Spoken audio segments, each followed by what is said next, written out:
রাজনীতিবিদরা বলছেন তাদের জন্য ভোটের মাঠ তৈরি করতে, কিন্তু আমারই তো মাঠ তৈরি হয় নাই। নিরপেক্ষ সরকারের অধীনে স্থানীয় নির্বাচন, কিন্তু আমি ধরলাম যে এবার আমি নিরপেক্ষ সরকারের অধীনে করলাম, কিন্তু আগামীবার কিসের অধীনে করব? আমাদের প্রত্যাশা ছিল যে উপদেষ্টা হবে বিভিন্ন বিভিন্ন সেক্টর থেকে, যে আজকে শিক্ষা ব্যবস্থা বিভিন্ন জায়গা থেকে বা একটা সাইড থেকে কেন সব উপদেষ্টা হবে? কেন রাজশাহী থেকে হলো না? কেন চট্টগ্রাম থেকে হলো না? কেন খুলনা থেকে হলো না? নির্বাচন কমিশনকে মোর ইন্ডিপেন্ডেন্ট করতে হবে যে এবং ডক্টর নির্বাচন সুলতান মাহমুদ, কমিশনের জন্য দাঁত শক্ত হয়, দাঁত শক্ত করে যেন নির্বাচন কমিশন কামড় দিতে পারে। সার্বিক যে অবস্থা, যেই ভাবে কাজ এগোচ্ছে, যেইভাবে অগ্রগতি হচ্ছে, আপনি কি দেখতে পাচ্ছেন যে প্রধান উপদেষ্টা যে সময়সীমা দিয়েছেন অথবা একটি টাইমলাইনের কথা বলেছেন যে এই বছরের শেষ নাগাদ অথবা পরবর্তী বছরের জানুয়ারি হোক অথবা মাঝামাঝির মধ্যে যে বিষয়টি আলোচনা হচ্ছে, এর মধ্যে কি আসলে একটি সুষ্ঠু অবাধ নিরপেক্ষ নির্বাচন আয়োজন করার পথেই আসলে রয়েছে নির্বাচন কমিশন, নাকি এর মধ্যে আপনি জটিলতা দেখতে পাচ্ছেন? না, জটিলতা তো কিছু আছেই। জটিলতা আছে বলেই কিন্তু প্রধান উপদেষ্টা আজকে বারবার বলেছেন যে আমার ডিসেম্বরের মধ্যে নির্বাচন করতে হলে অক্টোবরের মধ্যে সব প্রস্তুতি শেষ করতে হবে। উনি বলছেন যে রাজনীতিবিদরা বলছেন তাদের জন্য ভোটের মাঠ তৈরি করতে, কিন্তু আমারই তো মাঠ তৈরি হয় নাই। আমার জন্যই তো মাঠ তৈরি হয় না, তো নির্বাচন কমিশনের জন্যই মাঠ তৈরি হয় না। এবং সেই মাঠ তৈরি করার জন্য যে ধরনের বিধিবিধানগুলো দরকার, যে এখন নির্বাচন কমিশনের আগের যেই আইন বিধিগুলো আছে সেগুলো আছে, কিন্তু যেহেতু সংস্কারের কথা বলা হচ্ছে, এখন কোন বিধির আলোকে কোন আইনের আলোকে সে প্রস্তুতিগুলো নেবে। প্রস্তুতিগুলো বলতে ধরেন সীমানা পুনর্নির্ধারণ আইন, সীমানা পুনর্নির্ধারণ আইন চূড়ান্ত না হলে সীমানা পুনর্নির্ধারণ কার্যক্রম শুরু করবে কিভাবে, রাজনৈতিক দলগুলো নিবন্ধন প্রক্রিয়ায় যেতে হবে, নতুন রাজনৈতিক দলের নিবন্ধন, তো সেটার একটা আইন আছে, কিন্তু এই আইনের তো সংস্কার হবে। তো সেই সংস্কারটা কবে হবে, কবে নিবন্ধন প্রক্রিয়া শুরু করবে, এরকম সবগুলো ক্ষেত্রেই যে এই আইন বিধিগুলো চূড়ান্ত না হলে আসলে চূড়ান্ত প্রস্তুতিতে তিনি যেতে পারছেন, কাজগুলো শুরু করতে পারছেন। কিন্তু তিনি এও বলছেন যে আগে তো নির্বাচনগুলো 3 মাসেও হয়েছে, 3 মাসের প্রস্তুতিতে হয়েছে। ধরেন 96 নির্বাচন তত্ত্বাবধায়ক সরকারের অধীনে, এরপরে 2001-এর নির্বাচন 3 মাসের মধ্যেই তো হয়েছে। তিনি বলছেন যে আমি করতে পারবো, আমি প্রস্তুত আছি, কিন্তু যে সংস্কারগুলোর কথা বলা হচ্ছে সেই সংস্কারগুলো আসলে কখন হবে, কোন প্রক্রিয়ায় হবে, কিংবা সংস্কারগুলোর আসলে মানে কোন কোন সংস্কারগুলো হবে, আইন বিধিগুলো আসলে আমার হাতে কেমন থাকবে, এই বিষয়গুলো চূড়ান্ত না হলে চূড়ান্ত প্রস্তুতি আসলে যাওয়া সম্ভব হচ্ছে না।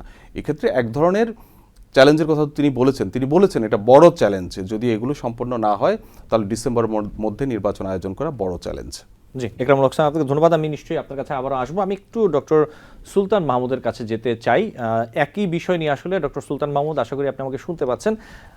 এই যে আমরা কথা বলছিলাম সংখ্যানুপাতিক ভিত্তিতে নির্বাচন এবং জাতীয় নির্বাচনের আগে স্থানীয় নির্বাচন নিয়ে যে আলোচনা চলছে, আপনি নিশ্চয়ই শুনছিলেন। একরামুল হক সায়েম বলছিলেন, এই বিষয়গুলো আপনি কিভাবে দেখেন, আপনি কি মনে করেন? আসলে আপনি ঠিকই বলেছেন যে এই বিষয়গুলো আমাদের খুব আলোচনা হচ্ছে, বিশেষ করে জাতীয় নির্বাচনের আগে স্থানীয় নির্বাচন। এই ব্যাপারটি কিন্তু একটি বিরাট জটিল প্রক্রিয়া, কারণ স্থানীয় নির্বাচন এটা কিন্তু বলা যেতে পারে এটি প্রতিনিয়ত এটা চলতেই থাকবে। বিশেষ করে আমরা খেয়াল করি, যেমন বলা হচ্ছে যে নিরপেক্ষ সরকারের অধীনে স্থানীয় নির্বাচন, কিন্তু আমি ধরলাম যে এবার আমি নিরপেক্ষ সরকারের অধীনে করলাম, কিন্তু আগামীবার কিসের অধীনে করব? কারণ স্থানীয় নির্বাচন, পৌরসভা নির্বাচন একসময় হয়, সিটি কর্পোরেশন নির্বাচন একসময় হয়, ইউনিয়ন পরিষদের নির্বাচন একসময় হয়। শুধু তাই নয়, জাতীয় নির্বাচনের যে উপনির্বাচনগুলো, সেটিও কিন্তু আর কোনো তত্ত্বাবধায়ক সরকার বা অন্তর্বর্তীকালীন সরকার থাকবে না। কাজে এই ব্যাপারটা নির্বাচন কমিশনকে স্বাধীন জায়গায় থেকে বিষয়গুলোকে পরিষ্কার করতে হবে যে স্থানীয় নির্বাচন অন্তর্বর্তীকালীন সরকার করবে না রাজনৈতিক সরকার করবে, সেটি বড় কথা না। বড় কথা হচ্ছে নির্বাচন কমিশনকে আমার বেশি স্বাধীনতা দিতে হবে। এটা গেল একটা দিক। আর দ্বিতীয় কথা হচ্ছে যে সংখ্যানুপাতিকে যে বিষয়টা আসছে, এটি যে প্রক্রিয়াটা আমাদের কাছে এখন মনে হচ্ছে যে এই প্রক্রিয়া বাংলাদেশের নির্বাচন সামনে হচ্ছে না, এটি হওয়ার কোনো সম্ভাবনা এখন আমরা দেখতে পাচ্ছি না, মানে খালি চোখে। তো আর সংখ্যানুপাতিক অবশ্যই একটা উন্নত বিশ্বের একটি গুড মডেল নির্বাচনের ক্ষেত্রে, কিন্তু আমাদেরকে ভাবতে হবে যে আমরা বাংলাদেশের নাগরিকরা আমরা মানসিকভাবে কি রকম প্রস্তুত আছি, আমাদের যারা রাজনৈতিক নেতা অথবা আমাদের যেসব রাজনৈতিক দল, তারা কি সেই সমমানসিকতা আছে কিনা। যেমন সাইম সাহেব বলছিলেন যে ছোট দল এক ধরনের বিশেষ সুবিধা পাবে এবং বড় দলগুলোর এক ধরনের অসুবিধা হবে। এবং আমরা জানি বাংলাদেশের রাজনৈতিক যে কালচার, সেই কালচারে কিন্তু এমন আছে যে সংসদ পরিচালনা করা খুব জটিল হয়ে যায়। কারণ আমরা এখানে জানি যে ওয়াকআউট হলে ওটা বয়কটে পরিণত হয় এবং আর আসে না, 90 দিন না পূরণ হওয়া পর্যন্ত আর সেই এমপি সাহেব আর পার্লামেন্টে যায় না। এবং তখন দেখা যাচ্ছে যে সরকারি যদি 70 অনুচ্ছেদ না থাকে, কারণ আমাদের সংস্কারে তো 70 অনুচ্ছেদ থাকবে না, তখন কি হবে, সরকার ভেঙে যাওয়ার প্রক্রিয়া শুরু হবে। এবং নানাভাবে যে সাংবিধানিক যে জায়গাটা, যে বলা আছে সংবিধানে বলা আছে যে সংখ্যাগরিষ্ঠ দলের আস্থাভাজন যিনি নেতা তিনি প্রধানমন্ত্রী হিসেবে শপথ গ্রহণ করবেন। তো সেই ক্ষেত্রে আমরা যে জিনিসটা দেখতে পাবো, যদি এরকম সংখ্যানুপাতিক অবস্থায় যায়, তাহলে কিন্তু সত্যিকার অর্থেই যে সাংবিধানিক যে সংসদীয় কালচার রয়েছে আমাদের এক্সিস্টিং, সেটি কিন্তু বাস্তবায়ন করা সম্ভব হবে না। কারণ প্রতিদিন সরকার ভেঙে যাবে, প্রতিদিন নির্বাচন করতে হবে, এরকম কিছু জটিলতাও তৈরি হবে। হয়তো কিছু আইন দিয়ে, কিছু নিয়ম দিয়ে কিছুটা বেড়া জালে ফেলা যাবে, কিন্তু রাজনৈতিক নেতাদের অথবা সংসদ সদস্যদের বাক স্বাধীনতার প্রশ্নটাও তখন প্রশ্নবিদ্ধ হবে, যেটা দীর্ঘদিন থেকে হয়েছে, যে 70 অনুচ্ছেদের ফলে নেতারা, সংসদ সদস্যরা সংসদের ভিতরে এবং কোনো কোনো সময় ছিল সংসদের বাইরেও কথা বলতে পারতো না। তাছাড়া আমি যেটা বললাম যে পলিটিক্যাল যে কালচার, এই কালচারে কিন্তু রয়েছে যে আমি যদি আমার নেতার বিরুদ্ধে কথা বলি, বা নেতা বলেছে যে নির্বাচনে সূক্ষ্ম কারচুপি হয়েছে বা স্থূল কারচুপি হয়েছে, আর আমি যদি বলি ওই দলের মধ্যে থেকে হয়, আমি যদি পরের দিন বলি যে না নির্বাচনটা তো খুব সুন্দর হয়েছে, তো পরের দিন আমাকে দল থেকে বহিষ্কার করে দিচ্ছে। তো আগে আমাদেরকে মাইন্ড সেট আপ করতে হবে যে আমরা কোন ধরনের মাইন্ড সেট আপে আসি।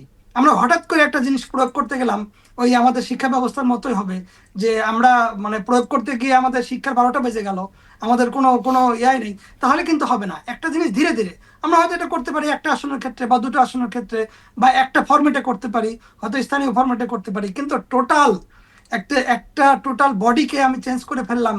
আর ফেলে যদি আমি আবার এইদিকে দেখেন যে আপনার 2টা কক্ষ হওয়ার কথা হচ্ছে, আবার প্রদেশ হওয়ার কথা হচ্ছে, তা আমাদেরকে কিন্তু ভাবতে হবে যে প্রদেশ আমি করে দিলাম, এই প্রস্তাব তো বহুদিন থেকে আসছে, কিন্তু আমার আমার যে অর্থনৈতিক স্ট্রাকচার, আমার যে ক্যাপাসিটি, আমাকে প্রদেশ করলে আমার অনেকগুলো সচিবালয় করতে হবে, আমাকে অনেকগুলো কি বলে ওই বিভিন্ন সংসদ করতে হবে, প্রদেশগুলোতে রাজধানী করতে হবে, বিভিন্ন লোকজন নিয়োগ দিতে হবে। তো ওই ধরনের ক্যাপাসিটি বাংলাদেশের আছে বলে আমি মনে করি না। যে যে ধরনের চিত্র আমরা পত্রপত্রিকা দেখতে পাই, ওই চিত্র এখন আমরা দেখতে পাচ্ছি না। তো কাজেই একটা জিনিস বলা যায়, কিন্তু আমি আমার বাংলাদেশে আমার প্র্যাকটিসটা কি, আমার আমার কালচারটা কি, আমার মনটা কি, আপনি দেখেন আমাদের প্রত্যাশা তো অনেক কিছু ছিল।